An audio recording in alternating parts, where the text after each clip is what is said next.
a comenzar por hoy. Bueno, quiero comenzar diciendo, ¿cuánto peso carga un hombre para demostrar que es un hombre?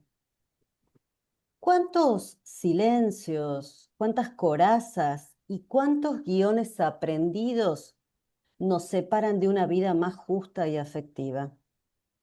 Buenas tardes a todas, todos y todes.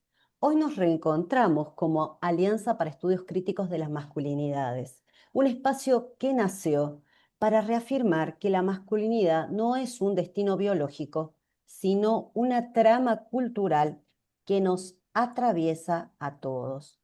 Estamos aquí, profesionales, activistas y educadores de toda América Latina, porque sabemos que si nos cuestionamos los mandatos que sostienen la desigualdad, simplemente estaremos repitiendo el pasado. Tenemos que hacer algo distinto. Por eso lo crítico en nuestro nombre no es un adorno académico, ¿sí? Es nuestra brújula. Es la invitación a desarmar privilegios, a abrazar la interseccionalidad y a construir, ¿sí? Por fin, un camino hacia la igualdad que sea sustantiva y no solo desde lo discursivo. Y por eso este espacio es un tejido colectivo. Y para comenzar a tejer, quiero presentarles a quienes hoy asumen la tarea de coordinar esta red, ¿sí? Rodrigo Alatzeme, Fernando Pequeño Ragone, Darío Ibarra Casals y quien les habla, María Gabriela Córdoba. Apuntamos al cambio y para poder transformar la realidad, primero hay que aprender a ver las trampas. Y estas trampas suelen disfrazarse de sentido común, de así son las cosas o de incluso verdades absolutas. Y nosotros las llamamos mitos. Mitos que nos dicen cómo debemos sentir y que les dicen también a los varones cómo deben proveer o cómo deben dominar. Y frente a estos mitos está la realidad, diversa, compleja y muchas veces invisible. Así que para inaugurar formalmente este espacio de pensamiento crítico, queremos invitarles a un juego de espejos. Vamos a poner sobre la mesa lo que nos contaron de los varones para poderlo enfrentar a lo que realmente viven. Entonces, demos paso ahora a nuestro conversatorio de hoy. Mitos versus realidades de las masculinidades. Y para que esta alianza no se quede en el papel, queremos que este panel sea una especie de laboratorio de ideas. ¿Qué quiere decir esto? Que vamos a dividir nuestra charla en tres momentos: la deconstrucción, el desafío y la semilla. Empecemos por lo primero, limpiar el terreno. Crecimos con frases hechas, con mandatos que parecen verdades grabadas en piedra, especialmente en nuestra región. Por eso, quiero proponerles a los tres panelistas de hoy un juego de contraste. ¿Qué les parece, Fer, Rodri y Darío, si cada uno de ustedes plantea un mito de las masculinidades que todavía pesa en América Latina o en Argentina, donde prefieran, y su opuesto? ¿Quién quiere empezar? Así los escuchamos. No se peleen, ¿eh? Bueno, tímidamente Rodri levantó la mano. Vamos, Rodri, te escuchamos. Bueno, a ver, yo había tomado como seis mitos, ¿no? Pero uno que viene en realidad, que más me importó en sí como para empezar, y yo decía, qué preocupante para los varones en esta construcción que tenemos desde, desde pequeños, ¿no? En esta sociedad y en esta cultura, como con los mandatos, justamente nos ponen en controversia con el autocuidado. Bien, porque viendo estadísticas, viendo un montón de cuestiones, y yo repensando en mi adolescencia, en mi juventud, qué difícil que era y qué difícil que es repensarse como un varón en el autocuidado, porque viendo, por ejemplo, y esta parte me conmocionó el otro día que tuvimos una reunión acá en Jujuy cuando hablaban de los suicidios consumados, en lo que vamos ahora. enero y febrero, que son 11, y yo al final pregunté, ¿cuántos varones y cuántas son mujeres en esas 11 personas que se han suicidado? Y me contestaron, son 11 varones. Entonces yo dije, qué flojo que venimos con el autocuidado y esto se viene replicando año tras año, ¿no? Entonces, para mí, uno de los mitos que yo he crecido y he analizado mucho estos años en pacientes, en personas, que el varón es el género fuerte y justamente no hace terapia, que eso es para las mujeres. ¿Bien? ¿Por qué? Porque justamente el hombre emocionalmente es autosuficiente, no necesita una ayuda psicológica. Es justamente un signo de debilidad o de feminización, ¿no? Como que muchas veces nos dijeron, si vas a terapia, por ahí podés justamente irte al otro lado, dependiendo de la orientación sexual que tengas, y eso también causa un temor, o sea, como que vas a cambiar una orientación sexual por hacer terapia, o te vas a hacer más débil, o vas a mostrar fragilidad. Un montón de cuestiones que los varones por ahí le hemos temido mucho o nos han construido para que justamente tengamos ese miedo. Entonces, a ver, muchas veces se refleja en esta cuestión, ¿no? Del hombre no poder gestionar sus emociones, no poder canalizarlas, llevar a este tipo de consecuencias, ¿no? Como un suicidio, porque sabemos muy bien que los intentos de suicidio, el género femenino, es de más alto porcentaje, pero el suicidio consumado es del varón. Aproximadamente está en un 8,3, en un 9,3, ¿bien? Y eso, para mí, es generar mucha conciencia en esto, ¿no? De cómo nosotros los varones seguimos estando en un lugar todavía muy arcaico, muy primario, y justamente lo que el patriarcado quiere, ¿no? Eh, que los varones solamente seamos una herramienta funcional y que cuando nos expresamos, ¿no? En estos medios sociales, medios vinculares. Al otro le incomoda, ¿no? Cuando un varón empieza a decir yo necesito esto o a mí me duele lo otro, como que también es callado, como que también es obstaculizado ese discurso y esas emociones, porque parecería que el varón no tiene emociones, o no las adecuadas, o no las que son correctas frente a ciertas situaciones, no las puede demostrar, no es de un varón.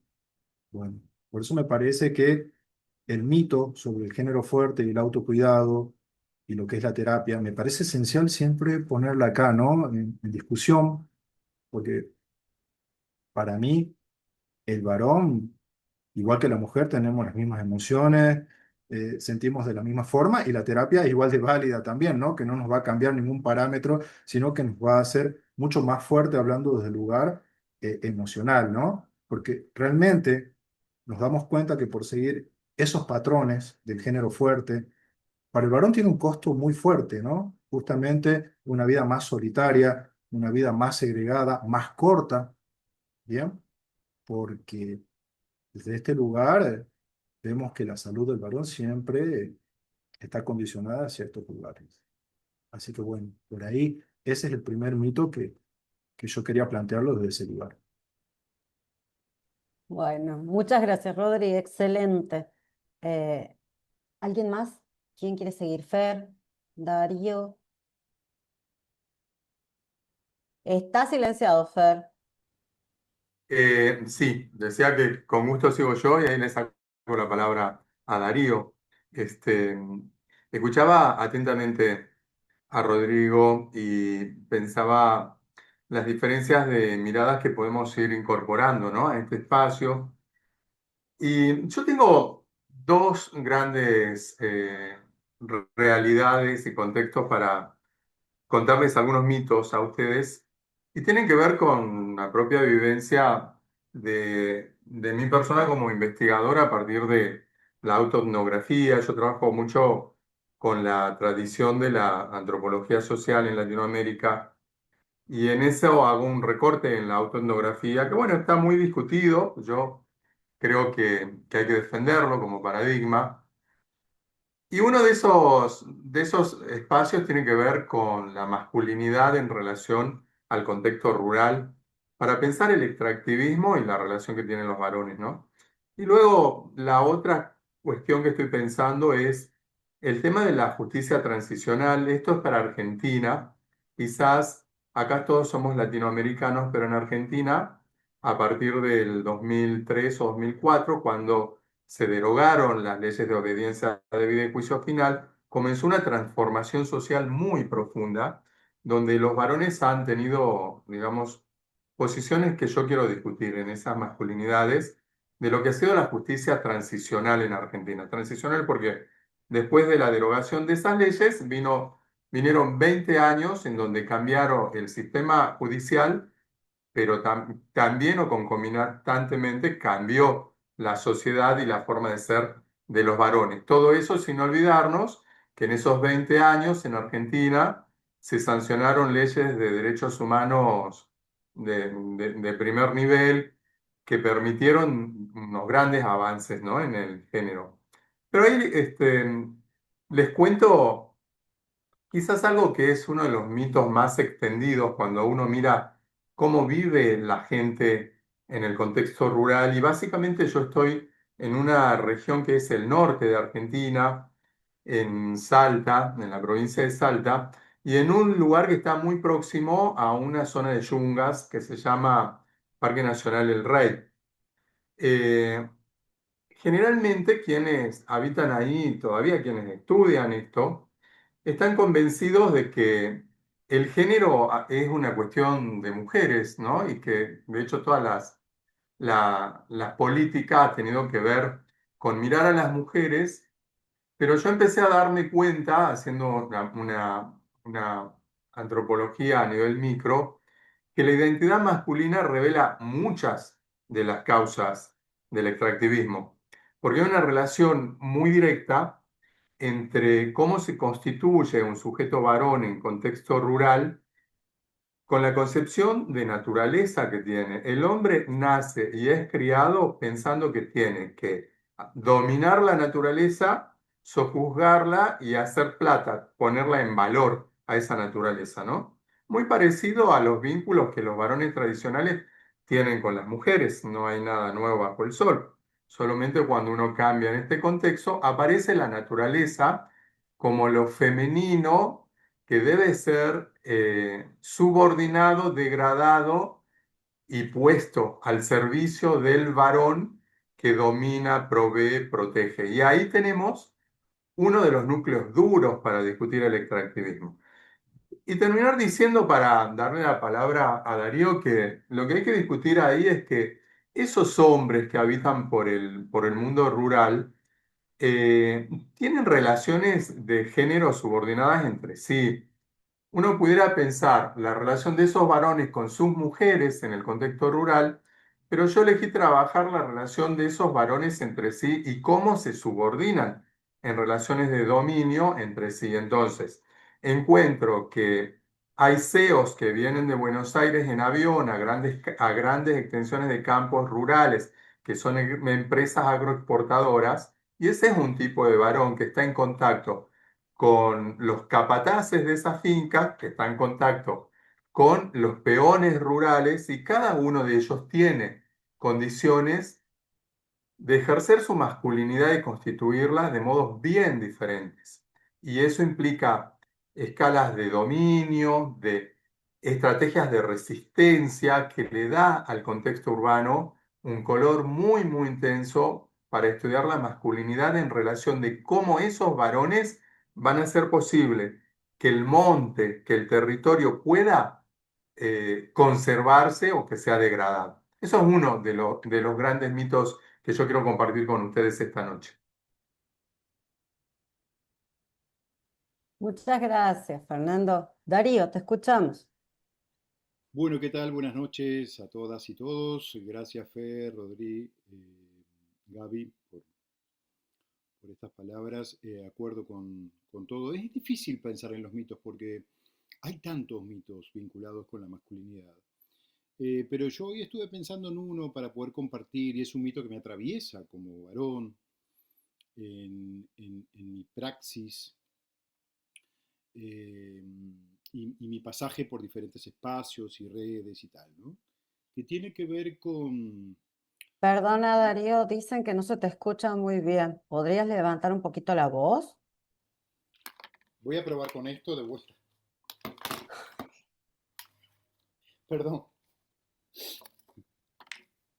A ver si lo logramos. Perdón, pero tengo problemas.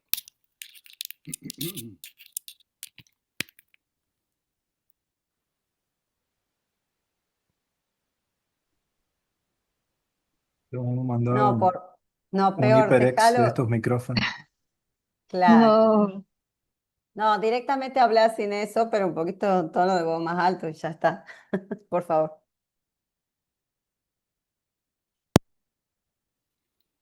Perdón, me lo compré hace poco y me valió un huevo. Va.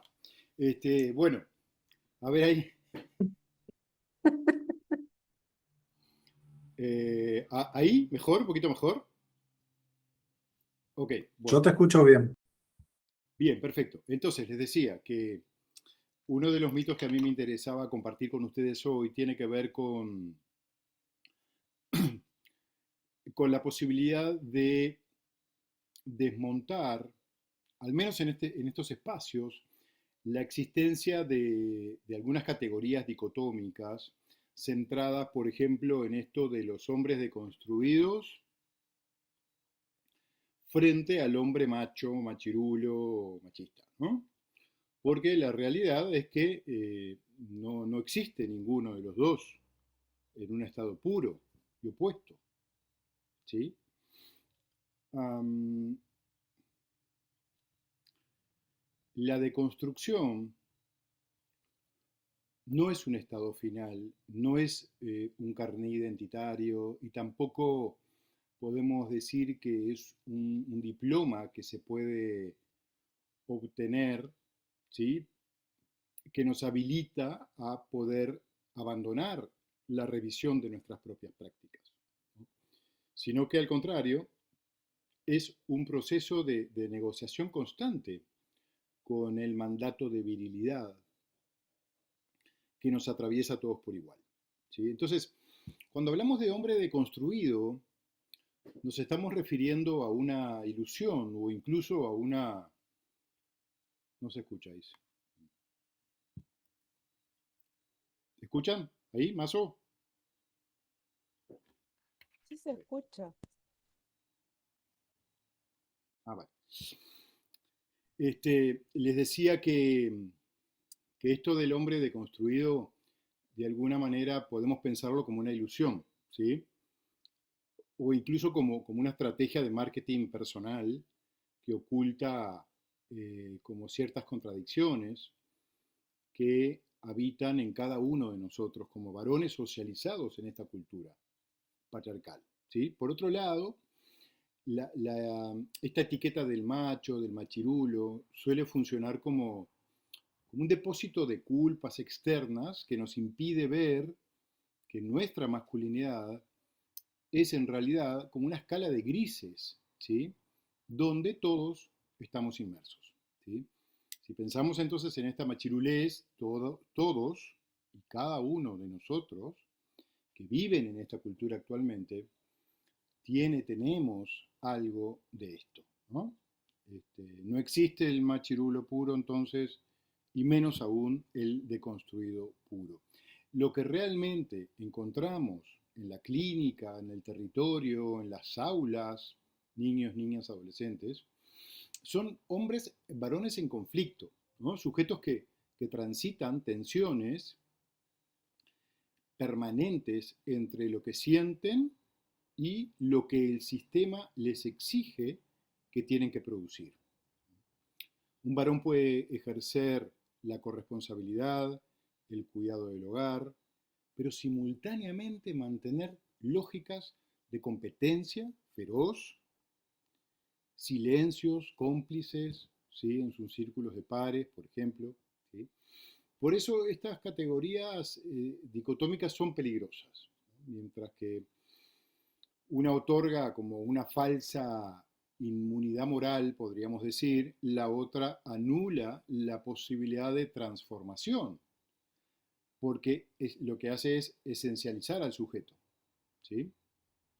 Entonces, en lugar de perseguir, para terminar esta parte, la, la pureza de una etiqueta, el desafío real sería apostar por hombres responsabilizándonos, ¿sí?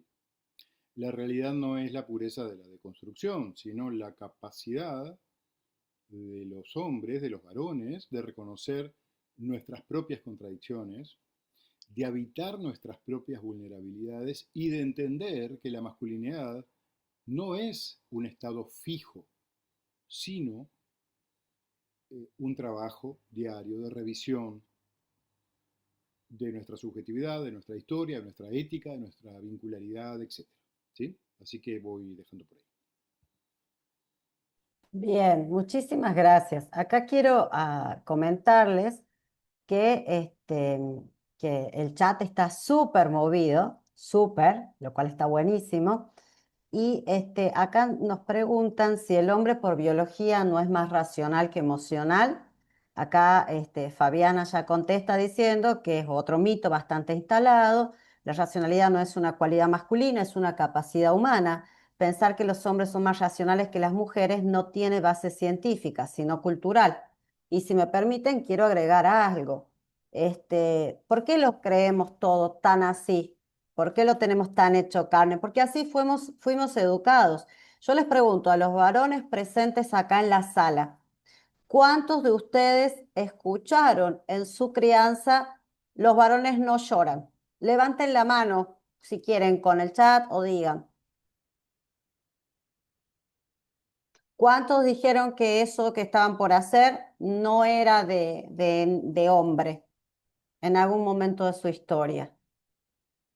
Muchos, muchos de ustedes. Y eso Todo el también tiempo.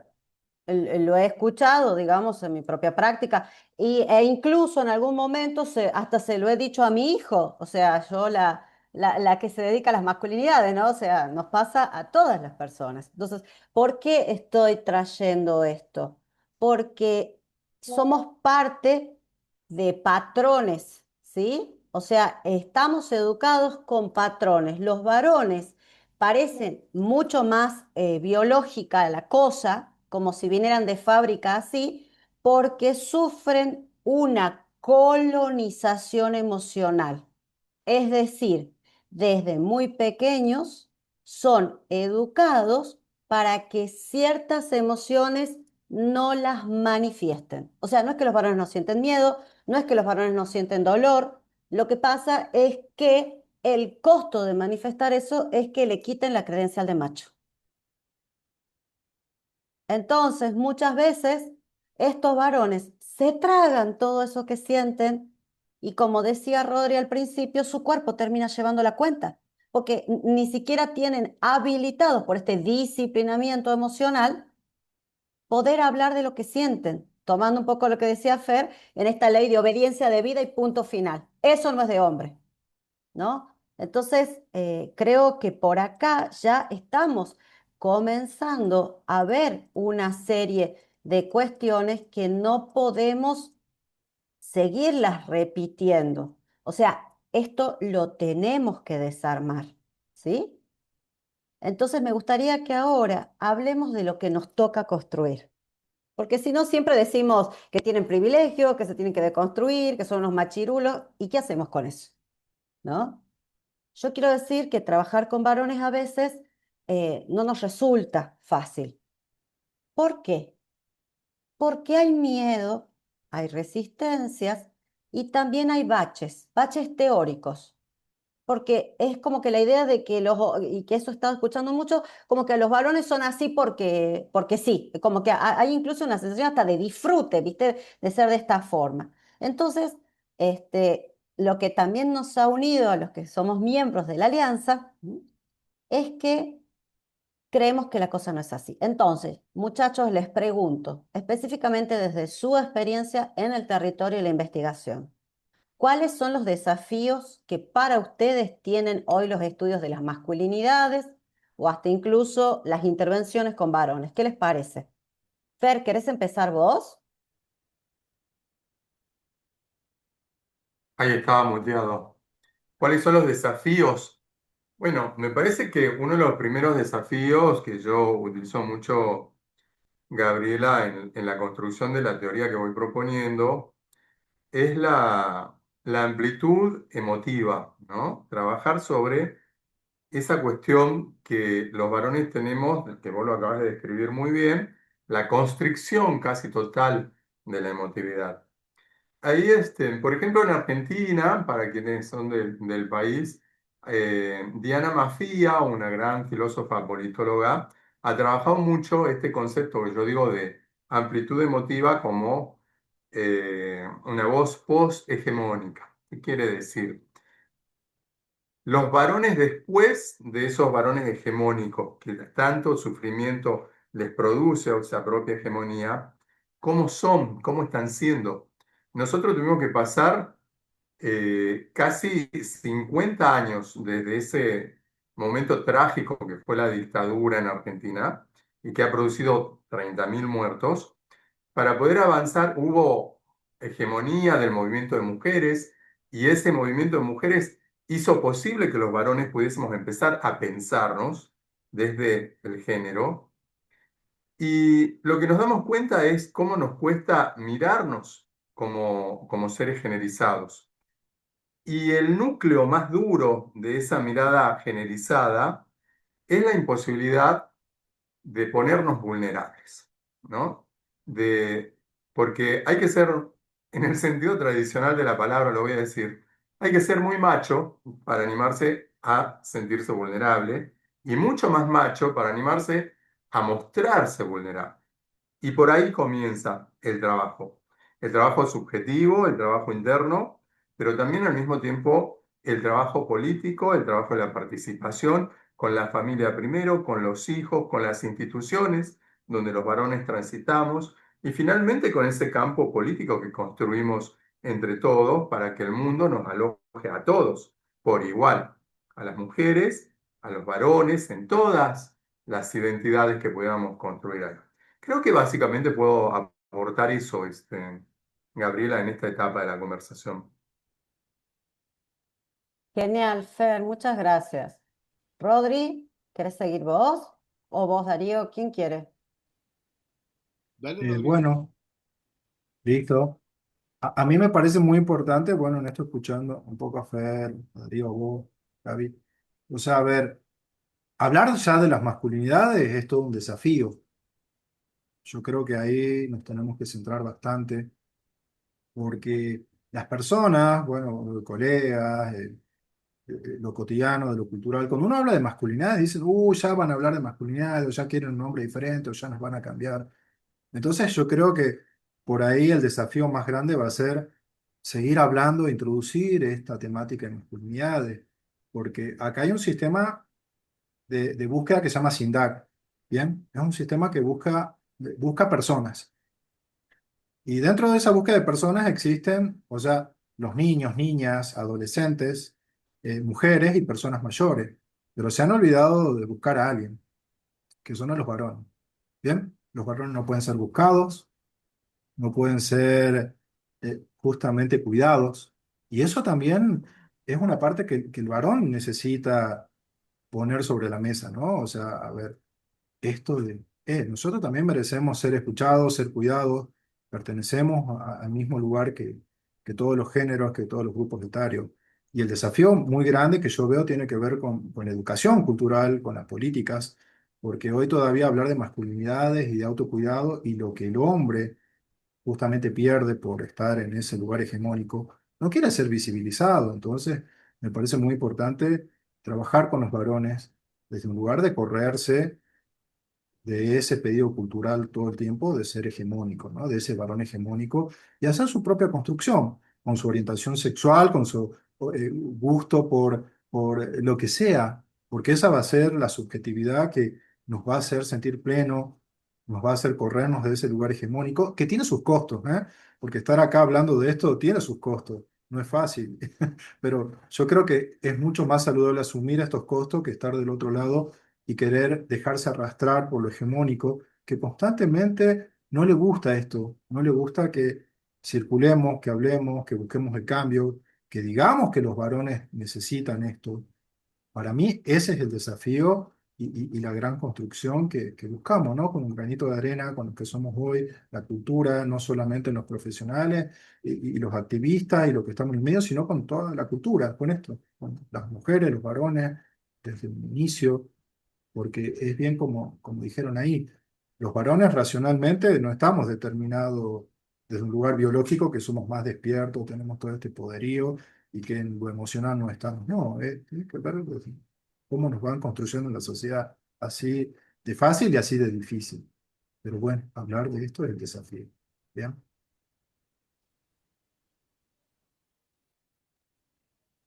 Bueno, sigo. Gracias, Rodri. Y Fer, a ver, los desafíos. En la línea de lo que venía trabajando, hablando, yo creo que uno de los desafíos más urgentes y complejos que estamos enfrentando hoy, tanto en los estudios de las masculinidades como en las intervenciones directas con hombres, en las metodologías que implementamos, es la necesidad imperiosa de romper con la lógica del punitivismo, ¿no? Del punitivismo, del escrache, de los discursos de odio, ¿sí? Lo que estamos observando actualmente en redes sociales, en organizaciones locales, incluso bueno, en agendas globales, es una tendencia a la cancelación que lejos de transformar, termina por obturar cualquier posibilidad de cambio real, ¿sí? Este enfoque punitivista genera un efecto boomerang. En lugar de invitar a los hombres a la reflexión, lo que hace es colocarlo en una posición de repliegue. O sea que los varones se repliegan de manera defensiva, ¿sí? Cuando la única respuesta que el sistema o la comunidad ofrece ante un error o ante una falta o ante el ejercicio de una violencia es el señalamiento público, el ensañamiento o las lógicas de la crueldad, lo que estamos haciendo es alejar a los varones de la lucha por la justicia de género, que es lo que pretendemos. Entonces, desde una perspectiva clínica y social, yo creo que debemos entender que el miedo al escrache, por ejemplo, no genera conciencia, sino que genera paranoia, ¿sí? Y un varón paranoico no es un varón responsabilizado, es un varón que se esconde, que se silencia y que eventualmente se radicaliza en posturas reactivas, ¿sí? El gran desafío de las intervenciones actuales me parece que es poder construir espacios de seguridad emocional donde los varones puedan poner en palabras sus violencias y sus contradicciones sin el temor de ser eliminados del tejido social, ¿sí? Si nuestro objetivo es la justicia de género, no podemos permitir que las herramientas de intervención se conviertan en herramientas de destrucción, ¿sí? O de exclusión. Porque una masculinidad aislada es una masculinidad que vuelve a refugiarse en pactos de silencio y en la cofradía de la potencia, ¿sí? Entonces, esto nos lleva a cuestionar qué tipo de cambio estamos buscando. El punitivismo se basa en una visión esencialista, casi biologicista, que asume que el varón es malo por naturaleza, ¿sí? Y que por lo tanto solo el castigo puede frenarlo, ¿sí? Solo quitar del sistema a los hombres irreparables, entre comillas, son las lógicas punitivistas de muchas redes de masculinidades locales, globales, etc., ¿no? Y como profesionales de la salud mental y profesionales de la justicia de género, o militantes, como quieran llamarlo, yo creo que debemos oponernos a esa simplificación, ¿sí? Porque la realidad es que las masculinidades son construcciones dinámicas y si queremos que los varones se comprometan con la igualdad, con la justicia, con la equidad, necesitamos ofrecerles una narrativa de salida, ¿sí? El ensañamiento con crueldad no ofrece una salida, ¿sí? Sino que ofrece un callejón oscuro que refuerza el mito del hombre como enemigo y alimenta, por supuesto, los discursos de odio que hoy vemos crecer en muchos sectores jóvenes, que eso es lo peor, ¿sí? Entonces, para terminar, el desafío es transitar de una cultura de la cancelación a una cultura de la responsabilización. Bueno, muchísimas gracias a los tres. Les cuento que el chat está que hierve, así que esta idea que pusimos en juego de que esto sea un laboratorio parece que está funcionando. Acá nos comenta un compa diciendo, socialmente siento que no hay cosas que hay cosas que podemos hacerlas pero no demostrarlas. Por ejemplo, llorar, una vez me pasó de hacer eso con una pareja, pero para ella luego fue algo rechazable y por ende sentí que le transmití debilidad y con el tiempo lo confirmé. Bueno, lo que es importante acá que sepamos es que todos somos hijos, hijas e hijes del patriarcado. Es decir, que uno se identifica con ciertos valores y se complementa con otros. Es decir, si yo soy una mujer a la que le gustan los hombres, voy a buscar una serie de atributos en la masculinidad. Y como, aunque a veces creen que soy de otro planeta, pero no, como nací en este y en la sociedad tucumana, se imaginan que fui criada con ciertas ideas de lo que es un hombre.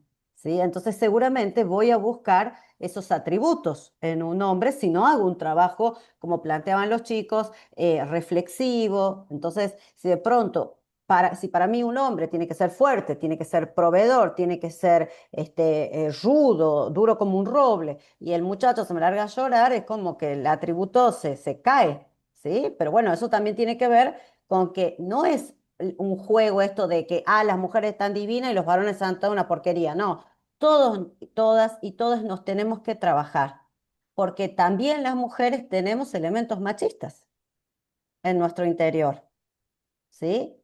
Entonces los tiempos hacen por ahí que las cosas estén distintas. Y en este sentido también otro colega, otro compañero acá nos dice, con respecto a hacer cuidado, me impactó mucho ayer en el colectivo. Subió un hombre muy anciano, muy frágil, con bastón y dificultades para caminar. En los asientos de adelante había 4 muchachos jóvenes y no solo ninguno hizo intento de ayudarlo, sino que el chofer lo retó por no traer la sube en la mano. Esto también tiene que ver con los tiempos, con esta cosa de ser productivo, esta cosa de que ser viejo molesta, ¿no? Porque también las masculinidades siguen asociadas a fuerza, a fortaleza. Un hombre que necesita ser cuidado conecta a la masculinidad con uno de sus mayores miedos, que es ser vulnerable. ¿Mm? Y acá también otro compa dice, todo en sintonía con lo que planteaban ustedes, chicos, es que pienso que el desafío del hombre de hoy no es ser más macho, sino ser más consciente. Alguien que leyó tu libro, Darío. Integrar fuerza con inteligencia emocional, porque hoy el hombre fuerte es el que se conoce, y tener propósito en un mundo lleno de distracciones, construir disciplina, elegir visión a largo plazo, postergar la gratificación. Bueno, ahí yo sí tengo un comentario para hacerte. Ojo con esto, porque también va de la mano con lo que están planteando las redes de que soy un hombre de alto valor. Porque esto que vos planteas que es un hombre disciplinado, que tiene la visión a largo plazo, que no se distrae, postergando gratificaciones, es un ejemplo del hombre estoico. Es el decir, el que se sacrifica, el que va por... Y bueno, acá tenemos una historiadora que hasta me va a corregir, pero un hombre que se sacrifica, que camina, que no le importa nada, que aguanta todo. Y está bueno que un hombre no pierda de vista sus objetivos, pero en ese camino, ¿sabes qué pierde de nuevo? La posibilidad de conectarse con sus emociones y con lo que realmente él quiere. ¿Él quiere eso o es parte de lo que hay que hacer para encajar, ¿no? A ver, ¿qué más tenemos? Bueno, tenemos un montón de mensajes. Bueno, dice, respecto a este tema, las redes sociales apuntalan el machismo en las mujeres. Bueno, hay que ver cómo. La denigración hacia un hombre mayor en un colectivo no es un hecho aislado ni meramente individual. Tiene una dimensión política en tanto expresas disputas simbólicas entre generaciones. ¿Sí? Allí se tensionan modelos de autoridad, respeto y masculinidad que hoy están en transformación. Helado, uy, Bueno, intentemos que el helado no sea para todos. Y acá Nato dice, más que denigración era un no registro. Entonces, esto que vos decís, Nato, es fascinante. O sea, ¿en qué momento nos dejamos de registrar unos con otros? ¿No? No sé si me olvidé leer el de alguien más. A ver, acá el de Carlos. Un reto es llevar esta información a las redes sociales y masificarlo, porque existen muchos hombres enseñando y dando consejos de cómo ser hombres desde una masculinidad hegemónica, estoica, de ser caballero, amante, sí, también de esta lógica de la psicología negra, del oscurantismo, de que cómo manipular a otros.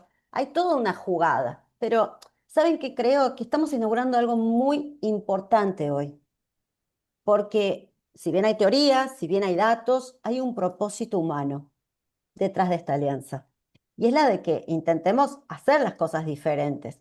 Entonces, para cerrar esta mesa de diálogo que es inaugural, chicos, ¿qué mensaje o qué pregunta quisieran dejarles a quienes nos están viendo hoy para mostrarles este espacio?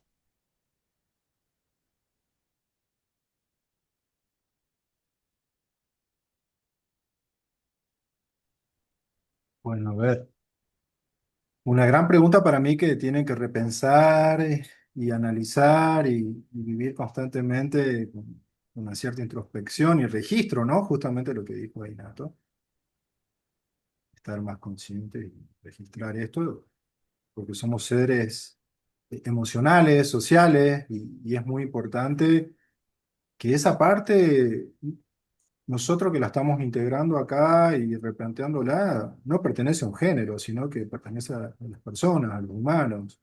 Entonces, las masculinidades no pueden ser dejadas de lado en estos sentidos, porque el gran miedo del varón es perder, o por lo menos le han hecho creer que perder ese lugar hegemónico lo va a hacer débil, le va a traer muchos problemas, va a dejar de ser varón. Y todo lo contrario, justamente me parece que el desafío es ese, ¿no? Convertirse en un varón totalmente íntegro, eh, buen gestionador de emociones, que, como dijo bien Darío, no hablamos de una deconstrucción total, porque vamos a estar siempre en ese constante proceso de construcción y también de gestión emocional. Por ahí estamos más equilibrados, podemos gestionar mejor, y otros momentos no. Pero entender que correrse del lugar que nos propone todo el tiempo la cultura en ser varones hegemónicos es muy peligroso, es muy nocivo y nos aleja del autocuidado. Así que bueno, ese para mí es un poquito el replanteo que se tiene que llevar y analizar. Yo creo, a ver, yo creo que podría dejar como mensaje final a quienes están en esta sala hoy, que si uno enfoca el monte y los varones que viven ahí, el desafío para esos varones es un trabajo intenso de la subjetividad que tienen, para que dejen de ser soldados del agronegocio, si se quiere, y empiecen a mirarse en otra relación con el monte, que comienza por concebir de una forma distinta la relación entre quien es humano y quien no es humano. Es una cosa muy profunda que los varones tienen que hacer, que muchos ya lo han comenzado a hacer y que está produciendo mucha teoría también a nivel latinoamericano.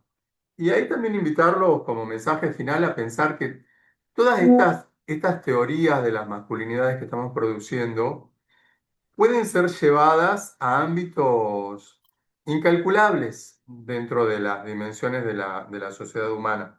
Yo traje dos acá esta tarde.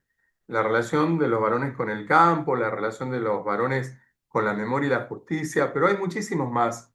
Y creo que debemos celebrarlo porque estos núcleos duros de la teoría que vamos produciendo es lo que permiten que otros investigadores, otros activistas en otros campos se sumen y valoricen la masculinidad como una política pública, como una ciencia, como una práctica, ¿no?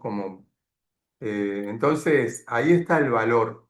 Que esto que traía al principio Gabriela en la propuesta de esta junta que hacemos nosotros acá, esta mixtura de pensar las masculinidades desde distintos lugares para seguir produciendo más.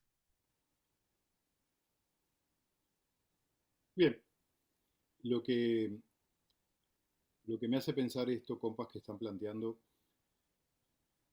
me lleva a querer invitarme a mí también, a pensar el verdadero cambio. en las masculinidades que no, que obviamente no viene de la mano de un manual de instrucciones, ¿verdad? O de una lista de comportamientos prohibidos que tenemos los hombres. Yo creo que el cambio real surge cuando los hombres dejamos de ver la perspectiva de género como una amenaza externa, ¿sí? Y empezamos a verla como una herramienta de liberación propia, ¿sí?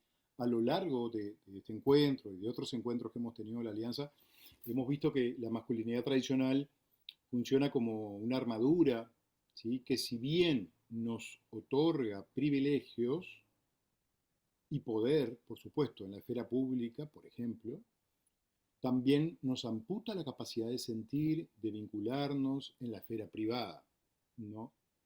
O en la esfera más vincular, ¿sí? También hemos hablado de cómo el lenguaje emocional nos empuja a usar la sexualidad como un procesador universal, individual, y de cómo el punitivismo nos aleja de la posibilidad de transformarnos y transformar ese dolor en responsabilidad, ¿sí? Por eso, este mensaje mío final, bueno, apunta un poco a la humanización de los varones, ¿sí? Este, Así que bueno, por ahí, capaz que retomo en un ratito si tenemos posibilidad. Bien, gracias por estas palabras a los tres, ¿no? Porque escucharlos, al menos para mí, confirma que la Alianza para los Estudios Críticos de las Masculinidades no nace para que demos respuestas cerradas, sino para que sostengamos preguntas valientes. Y hoy lo que hemos visto es que desarmar un mito no es solo un ejercicio intelectual. Es un acto de justicia afectiva, de justicia social, y empiezan a aparecer estas cuestiones. Bueno, a ver, pero las redes sociales apuntaron al machismo de las mujeres. Bueno, diferenciemos ahí, como decía acá Rubén Darío. ¿Es machismo en las mujeres o es un exceso de empoderamiento, digamos, que va en contra de la sumisión que se nos enseñó antes? Y frente a eso, ¿qué papel o en qué lugar quedan los varones? Si siempre se han tenido que apoyar en el dominio, el control, en ser superiores a las mujeres, porque eso es lo que les han enseñado también. Ojo, pero ahora seamos responsables de estos, los leamos, los varones, los leamos las mujeres, porque creo que lo que sale como transversalización a todo lo que han planteado ustedes como expositores de este conversatorio, en los próximos vamos a tener otros y otras, em, y lo que también han traído quienes nos están acompañando, es que otra forma de ser y de estar en el mundo es posible, ¿sí? Pero que esa forma solo se va a construir en red cuando podamos plantear las cosas sin sentir que somos juzgados, que cualquier cosa se nos baja en líneas o que se minimiza lo que sentimos en una especie como de discriminación positiva, ¿no? Ah, vos sos varón, entonces vos lo tenés todo resuelto, no te vamos a ayudar, no te vamos a dar redes. Y ahí estamos repitiendo estos mitos de que el varón lo puede todo. Entonces, este espacio que inauguramos hoy es el comienzo. Inauguramos oficialmente nuestros ciclos de conversatorio y las puertas están abiertas para seguir tejiendo y ustedes también pueden ser parte de esto. Así que bueno, si alguien quiere hacer preguntas, comentarios, este es el momento. Los escuchamos.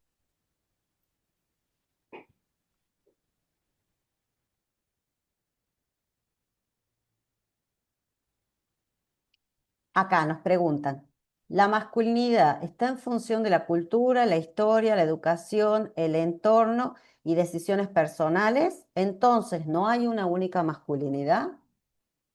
¿Quién le quiere contestar?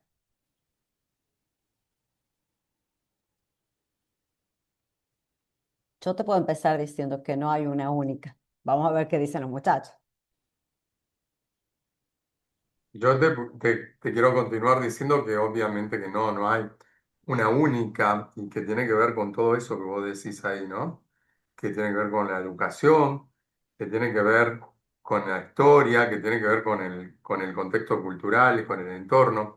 No es lo mismo un varón que vive en Buenos Aires, uno en Uruguay, uno en la Puna, o no es lo mismo un varón que está en situación de calle con un varón que cuida presos, hay infinitas gamas de masculinidades, pero sí todas de alguna manera están atravesadas por ese dispositivo de la masculinidad hegemónica de la que hay que salir, ¿no?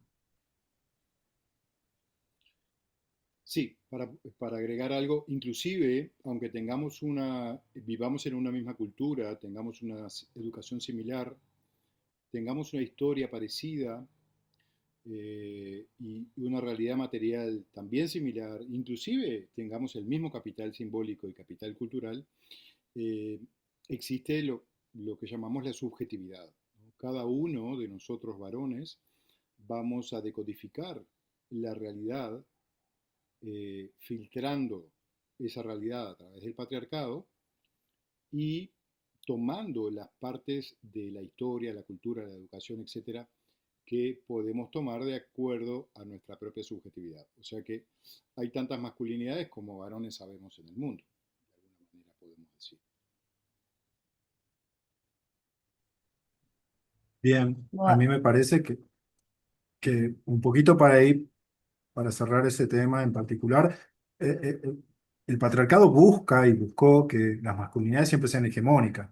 Por eso cada vez que alguien se diluye de esa masculinidad y quiere construir su propia subjetividad es castigado en esta cultura. Entonces, por eso el temor también de muchas masculinidades al hablar de las diferencias es perseguido, causa mucho temor. Entonces, hay infinitas masculinidades. Si esa es la respuesta, pero muchas veces no se atreven a ponerlo en palabras y a ejercerlo, ¿no? Porque ustedes saben, vivimos en una comunidad y los grupos muchas veces se comen la subjetividad, la singularidad y bueno, para eso estamos acá, ¿no? Para hablar de esas subjetividades, de esas diferencias que justamente nos alejan de lo hegemónico, tanto para los varones como para las mujeres, ¿no? Es bueno hablarlo en esto de cómo nos construimos en la cultura, tanto varones y mujeres. Así que bueno, es un poquito. bien, a mí me gustaría usar una metáfora, porque yo creo que la masculinidad y la feminidad eh, son como unos moldes en los que hay que encajar, ¿sí? Pero el molde de la masculinidad, ¿m? Que tiene una serie de emblemas, de parámetros que tiene que cumplir, es mucho más rígido, es más duro. Entonces hay hombres que encajan dentro de ese molde, pero para poder encajar a veces te sobran partecitas. Entonces la emoción hay que dejarla afuera. Si sos muy de estar pendiente, también déjalo afuera porque un hombre emocionalmente distante es más interesante. Si a veces no querés ser tan proveedor y llevarlo a tus hijos al club en lugar de hacer horas extra en el trabajo, bueno, eso también te lo tenés que sacar porque no encaja en el molde, ¿sí? Entonces vos te empezás a sentir el bicho raro, el que no encaja. Y nos siguen haciendo creer que hay una sola manera válida de ser hombre. Lo que estamos notando y lo que hemos podido hacer acercándonos, digamos, los que formamos la alianza, es darnos cuenta que no es así, pero que a veces nos hacen creer también y nos dejan en lugares como de pasiones tristes. ¿Por qué les digo así? Porque empezamos a sentir en soledad, empezamos a sentir que nosotros somos el problema, entonces muchos varones caen con esta idea de como que si no estás dentro de la bolsa tenés que estar solo, y si estás solo sos una porquería y se te burlan, y ahí empieza el problema. Entonces acá Eli dice, hay raíces en heridas y a mi entender hay que sanar. Nadie sana solo. Exacto, justamente por eso creemos que la idea es la red. Acá Eduardo también nos Gabriela, cuenta. sí, ahí sí me permitís responderle a Eduardo, porque estoy viendo, me emocionó Ah, mucho perfecto, su, quería leer su- lo que decía Eduardo. Sí, ahí lo Dice, leo yo, Eduardo, tu forma de dale. ponerte vulnerable en esto. Te quiero felicitar, realmente. Eduardo nos dice, en mi caso me siento muy solo respecto a mis formas de manejarme dentro de lo que llama la masculinidad hegemónica y pesa la hegemonía, pesa mucho. Es como que trata de meterte en una misma bolsa. Y ahí yo creo que lo que tenemos que aprender es el límite. Implica un trabajo subjetivo intenso que no se hace solo.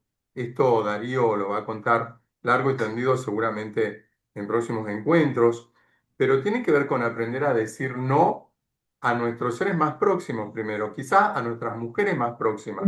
El no me pongas en ese lugar, el no puedo satisfacerte o el no quiero satisfacerte, el no quiero seguir, que me sigan demandando esto que me han demandado, pero solo no se puede. Hay que buscar redes de alianzas como estas en las que estamos, con otros varones que puedan abrir el juego hacia otras cosas. Porque los varones hegemónicos realmente están muy prisioneros del control de los otros varones, de los otros amigos, que por otra parte es el control de la gente que más queremos. Es una trampa terrible en la que vive el varón hegemónico y muy difícil de romperla. Así que la soledad de la que vos hablás, es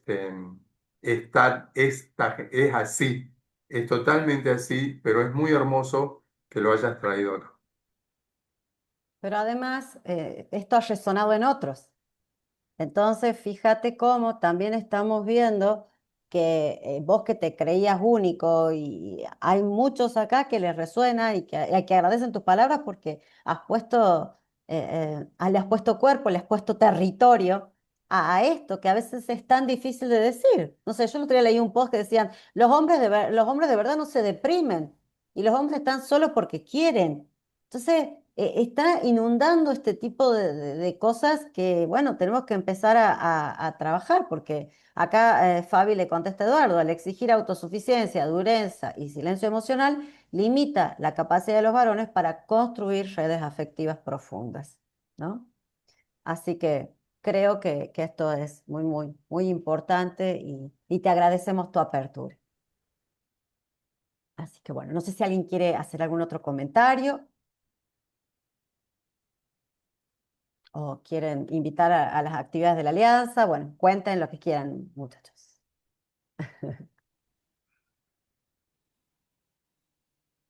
Bueno, sí, queremos invitarles a todas, todos, quienes quieran seguir participando de estos encuentros de la Alianza que vamos a llevar a cabo mensualmente con otros compas de la Alianza. No siempre vamos a estar nosotros por un tema de, bueno, de poder traer pensamiento crítico diverso, ¿verdad?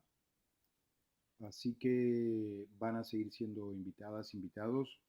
Tenemos sus correos y les van a ir llegando las invitaciones. Muchas gracias por venir. Bueno, si les parece, entonces vamos dejando por hoy. Ha sido una hermosa actividad conversatorio inaugural y nos vemos entonces el mes próximo con nuestra nueva propuesta y nuestros nuevos invitados. ¿Sí? Bueno, muchas gracias a todos por participar. Muchas gracias a todos. Nos vemos en la próxima. Que estén bien. Gracias. Gracias. Bueno, saludos. Gracias, gracias. Hasta la próxima. Chau, chau.